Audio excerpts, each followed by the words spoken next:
There are 9 chicken breeds so massive, so productive, and so deeply self-sufficient that the modern poultry industry spent decades making sure you'd never hear their names. Some of these birds tip the scales at 15 pounds. Some lay 300 eggs a year. Without a single supplement, without artificial lighting, without anything you can buy at a feed store. Some stood at the center of American farming for over a century, feeding families through 2 world wars, through the Dust Bowl, through the hardest winters this country ever saw. Then they vanished. Not because they stopped working, because they worked too well. A chicken that forages its own food, hatches its own chicks, lives for 8 years, and lays through the winter is a chicken that doesn't need anything sold to it. And in a system built entirely around selling you something, feed, medication, replacement birds, that kind of independence is a liability. So it got buried. But the Amish never forgot. Tucked away on farms without electricity, without commercial hatcheries, without a subscription to whatever the industry was selling that decade. These communities kept the old breeds alive. They kept them producing. They kept them real. Today, we're pulling them back into the light. All 9. What they weigh, what they lay, why they disappeared, and why what the Amish preserved might be the most valuable thing in backyard farming right now. Here's exactly what you're going to walk away knowing. 9 breeds.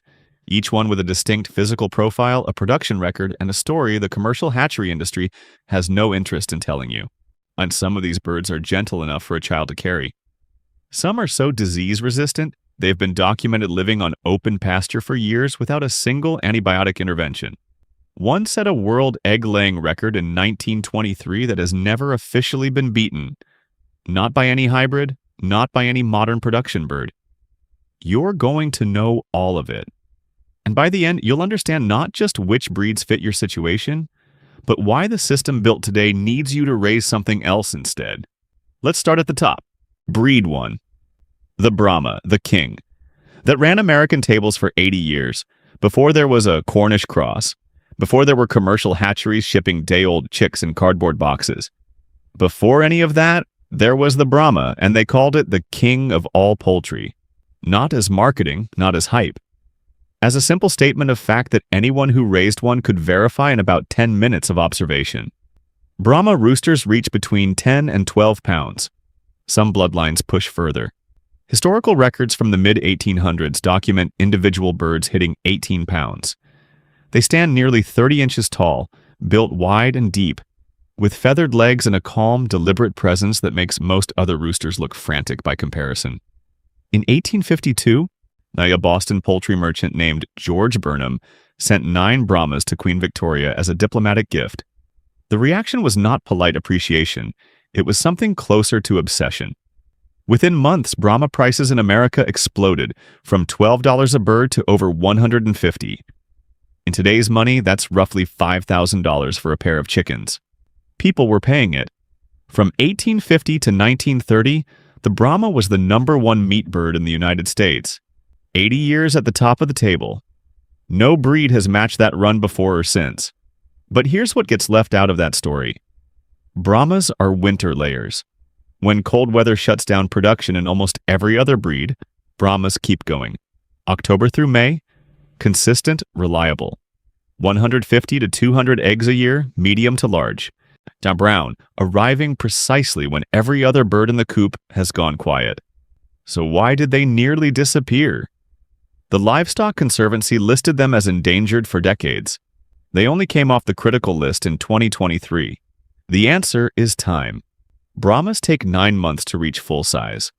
In a commercial operation counting profit by the week, 9 months is an eternity. So the industry moved on to something faster and forgot to mention what it left behind. The Amish didn't forget. Breed 2, the Jersey Giant, built to replace turkey. The name is not an exaggeration. The Jersey Giant is the largest purebred chicken breed in the United States. Roosters regularly hit 13 to 15 pounds. Hens reach 10 to 11. A single well-grown Jersey Giant can feed a family of 4 without any supplement from a second bird. It was created in the 1870s in New Jersey by 2 brothers, John and Thomas Black, with a specific mission: build a bird big enough to compete with the turkey at the American dinner table. Not supplement it, replace it. By most accounts, they succeeded. Jersey Giants became a staple in communities across the Northeast, raised by families who needed serious meat production without the specialized care turkeys require. Their egg production is no afterthought either. Hens lay between 150 and 200 extra-large dark brown eggs per year. Some recorded bloodlines push past 260. These aren't the pale medium-grade eggs coming off a commercial line. They're dense, rich, and noticeably different. The breed's downfall came in the 1960s with the rise of the Cornish cross, a commercial hybrid that reaches slaughter weight in 6 weeks flat. The Jersey Giant, which takes 8 to 9 months to develop its full frame, couldn't compete on that timeline. Commercial farms dropped it almost overnight. The Livestock Conservancy listed it as endangered. It's now classified as recovering, not because any corporation decided to bring it back, but because backyard farmers refused to let it die. If you've got the space and the patience, this is the bird that started it all. Stay with me, because the next breed didn't just feed families. It triggered a national obsession, and the one after that was raised exclusively for royalty. Breed 3. The Cochin, the bird that started hen fever. There's a moment in the 1840s when chickens stopped being livestock and became something more. That moment has a name. Historians call it hen fever, and it started with a single shipment of birds from Shanghai, China, arriving on American shores and immediately making everything else look small. The Cochin. Roosters weigh 10 to 11 pounds, but they look significantly larger. That's because the Cochin is covered, head to toe, legs and feet included, in an extraordinary volume of soft, rounded feathers. The effect is less chicken and more living armchair. Early observers wrote about them with language usually reserved for exotic animals. People who had never cared about poultry suddenly needed one. Prices spiked. Breeding clubs formed overnight. And the craze swept through America and then crossed the Atlantic to Europe. It wasn't just vanity. Cochins lay consistently on 150 to 180 brown eggs per year, and they do something no modern production hybrid can replicate. They mother everything. A Cochin hen will sit on duck eggs, turkey eggs, guinea eggs. She doesn't inspect what's underneath her. She just incubates, hatches, and raises whatever she finds. For thousands of years, that trait was so valuable it didn't even need a name. It was just what a good hen did. The industry replaced natural brooding with electric incubators. Efficient, scalable, controllable. The Cochin's skill became invisible in the commercial model, not because it stopped mattering, but because it couldn't be put in a box and shipped. On a farm that needs natural hatch rates without the cost of incubation equipment, the Cochin is still doing exactly what she was doing in 1845. Breed 4. The Dong Tao, a Vietnamese dragon that sold for $2,500. This one is unlike anything else on this list. The Dong Tao is a Vietnamese breed with legs so thick, so scaled, so dramatically proportioned that the first photograph most people see of one reads as fake. The legs are not a trick of the camera. They are genuinely as wide as a human wrist, covered in heavy red scales, stacked and ridged in a way that looks engineered for something far older and more powerful than a chicken. Full-grown Dong Tao roosters weigh up to 13 pounds. Their meat is considered a delicacy. A single bird in specialty markets in Vietnam sells for up to $2,000. A breeding pair, a healthy rooster and hen, with exhibition-quality legs, can trade hands for $2,500 or more. For centuries, Dong Tao chickens were raised exclusively for Vietnamese royalty. Commoners were not permitted to eat them. Their presence on a table was a political statement, a demonstration of status so clear it required no explanation. They're nearly impossible to find outside Vietnam. Export restrictions are tight, hatching rates are low, and the breed by its very nature was never built for scale. Is the Dong Tao practical for a backyard operation? Probably not. But its existence forces a useful question. Chickens were once so valuable that kings kept them behind walls. Today, you buy them frozen for $3 a pound. That's not progress. That's a collapse in the perceived value of something genuinely rare, engineered by a system that profits from making the remarkable feel ordinary. Which of these 9 breeds had you never heard of before today? Drop it in the comments. I'm curious how far this history actually traveled. Breed 5. The Malay, the tallest chicken ever recorded. Some records get broken. Some just stand there for decades, unchallenged because nothing else comes close. The Malay holds the record for the tallest chicken breed ever documented. Roosters stand up to 36 inches, 3 feet of upright, muscular, intensely alert bird. They weigh around 11 pounds more, but they carry it differently than every other breed on this list. Where the Brahma is wide and settled, the Malay is vertical and coiled. They look like they were built for a different purpose than producing eggs. They were. The Malay is over 3,500 years old, originating in Southeast Asia and bred originally for fighting strength and physical endurance. Their body structure reflects that history. Long legs, hard feathering, a chest that angles forward, and a gaze that doesn't break. But here's what kept the Malay relevant across those millennia. It is one of the most disease-resistant chicken breeds alive. Heat doesn't break it. Poor forage conditions don't collapse production. It thrives in environments where other breeds struggle. Documented cases of Malay flocks operating on open pasture with minimal intervention, no antibiotics, no commercial supplements, are not unusual. They are the baseline. You cannot sell medication to a farmer whose birds never get sick, which is exactly why you've never seen the Malay featured in a major hatchery catalog. Exactly why it doesn't come with a sponsored post or a farming influencer partnership.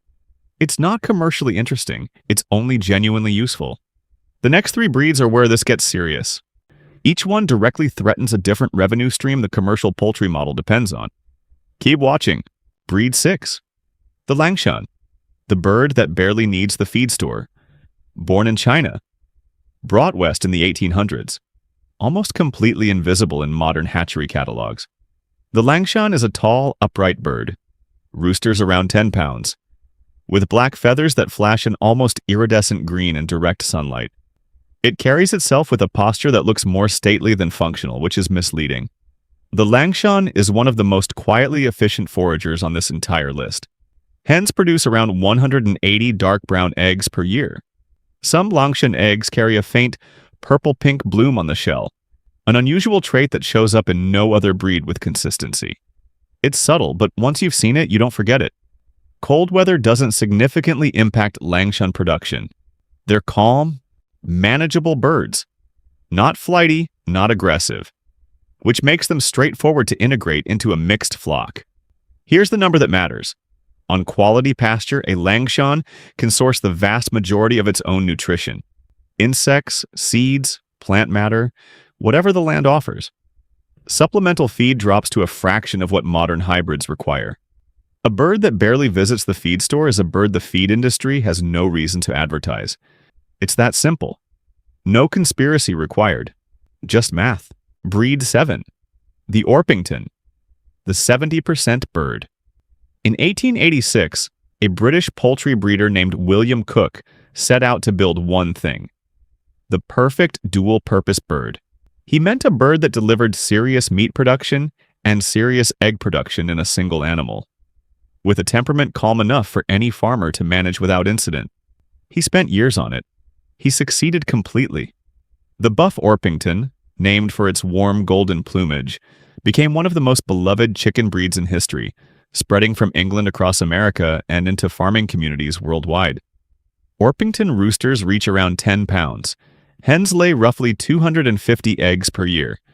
They come in black, blue, buff, and white, with the buff variety being so famously docile that children routinely carry them around like stuffed animals.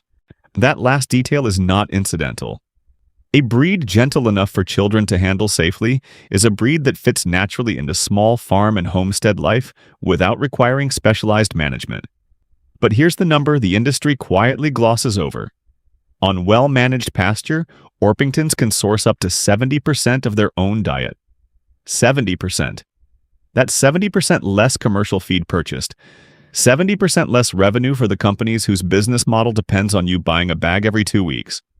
The Orpington isn't just a great dual-purpose bird, it's a direct challenge to the subscription model that modern poultry farming quietly runs on. Breed 8, the Australorp, a world record that stood for a century. In 1923, 6 Australorp hens entered an official egg-laying trial in Australia. No artificial lighting, no commercial hormone supplements, no performance-enhancing additives of any kind, just 6 hens, 12 months, and whatever a well-managed pasture flock could produce. At the end of the trial, 1,857 eggs across the 6 birds. An average of 309 eggs per hen per year. That record has not been officially broken in over 100 years. Not by any modern production hybrid, not by any genetically optimized commercial layer, not by anything designed in a laboratory with access to tools and techniques that didn't exist in 1923. 6 heritage hens, kept the way they were meant to be kept, you outproduced everything the modern egg industry has built since. Australorp roosters weigh around 10 pounds. Hens are closer to 8. They're calm, easy to manage, productive in cold climates, and outstanding foragers. The breed is nearly indestructible under real-world conditions. The kind of conditions that would break a commercial hybrid in weeks. The industry doesn't tell you this. Not because they don't know, because if you knew, the business case for commercial hybrids starts to look very thin very fast. Breed 9. The heritage Cornish, the original. They stripped for parts. This one is different from every other breed on this list, because this is the breed the industry actually used. The original Cornish chicken from Cornwall, England, is a heavy, low-slung, extraordinarily muscular bird. Roosters hit around 11 pounds, built with the widest chest of any chicken breed on Earth. A body frame so substantial that early observers described it as looking less like a bird and more like a small piece of living architecture. The industry saw that chest and immediately understood its commercial potential. They crossed the original Cornish with the white Plymouth Rock and produced what is now called the Cornish Cross, the bird that reaches slaughter weight in 6 weeks, that fills every supermarket in the country, that accounts for the majority of the 90 billion pounds of chicken Americans consume annually. But here's what they cut out of that crossbreeding story. The original Cornish is a free-ranging, self-sufficient animal. It forages, it reproduces naturally, it lives for years without significant health intervention. It is built for the long term. The Cornish Cross, the commercial version, cannot reproduce on its own. Its cardiovascular system cannot support its own weight past 10 weeks. It develops joint problems from the sheer speed of its growth. If you let it live past the target slaughter window, it dies of heart failure. They took a survivor and engineered a product with a planned expiration date. The original Cornish is still out there. Rare, underrepresented in commercial catalogs, held mostly by heritage breeders and small farm communities. But it exists, and it is everything the commercial version was stripped of. Let's step back from the individual breeds and look at what they have in common. Every bird on this list is long-lived. Everyone forages aggressively. Everyone reproduces naturally. Everyone maintains productive health without pharmaceutical support under real-world pasture conditions. The global poultry industry is worth over $360 billion annually. The United States alone accounts for roughly $70 billion. That machine runs on one bird, the Cornish Cross, engineered to exist for 6 weeks, eat industrial feed from day one, and produce at maximum efficiency inside a system it can never leave. Every breed you just heard about breaks that model in a different way. You cannot patent a Brahma. You cannot trademark a Jersey Giant. You cannot build a recurring revenue stream around an Australorp that eats bugs off your lawn and lays 300 eggs a year. What cannot be sold doesn't get promoted. What doesn't get promoted gets forgotten. The Amish and a small network of heritage breeders scattered across rural America understood something that the industry needed the rest of us not to understand. A bird that takes care of itself is worth more than a bird that needs everything bought for it. That knowledge almost disappeared. It hasn't. And the fact that you're watching this means it's about to reach further than it has in decades. Here's what you do with this. Step 1. Pick your breed based on what your land actually needs. Cold climate with hard winters? Start with the Brahma or the Australorp. Both were built for cold weather production, and neither slows down when the temperature drops. Maximum egg output your priority? The Australorp is the record holder. Full stop. You need serious meat and you've got the space? Jersey Giant. Plan for the timeline. It's worth it. You want natural hatching without incubation equipment? The Cochin. She will sit on anything with a shell. You want a low-input, low-maintenance bird that barely touches the feed bag? The Langshan or the Malay. Both were designed for exactly that. Step 2. Find a heritage breeder, not a commercial hatchery. The Livestock Conservancy maintains a breeder directory at livestockconservancy.org. It's organized by breed and by region. Local heritage poultry swaps and small farm networks are your other primary sources. If a hatchery is shipping 10,000 chicks a week, they are probably not maintaining the bloodline integrity these breeds require. Step 3. Build larger than you think you need. These are not bantam birds. Jersey Giants need at minimum 6 square feet per bird inside the coop. Roost bars should sit no higher than 2 to 4 feet off the ground. Heavy birds jumping from height damage their legs over time. Plan the infrastructure around the actual physical size of what you're raising. Step 4. Let them forage. Every breed on this list was engineered over centuries for exactly one thing: finding its own food on working land. Give them pasture access and your feed costs will drop significantly. One documented homestead in rural Virginia runs 40 Australorps on open pasture and spends under $60 a month on supplemental feed. The same number of commercial layers would run over 300. The math is not subtle. What you found today is not a trend. It is not a shortcut. It is not a lifestyle aesthetic. It is knowledge that fed families for hundreds of years before an industry decided it was more profitable to bury it. These 9 breeds survived 2 world wars, the Great Depression, and 70 years of active commercial neglect. They're still here, in Amish barns, in heritage breeder flocks, in the backyards of farmers who refused to accept that what worked for a century and a half suddenly stopped working because a corporation said so. If this gave you something the mainstream farming conversation never would, subscribe. Every video we make is recovering something that almost got lost for good. Share this with one person who's serious about real food and real farming. That's how this kind of knowledge travels now.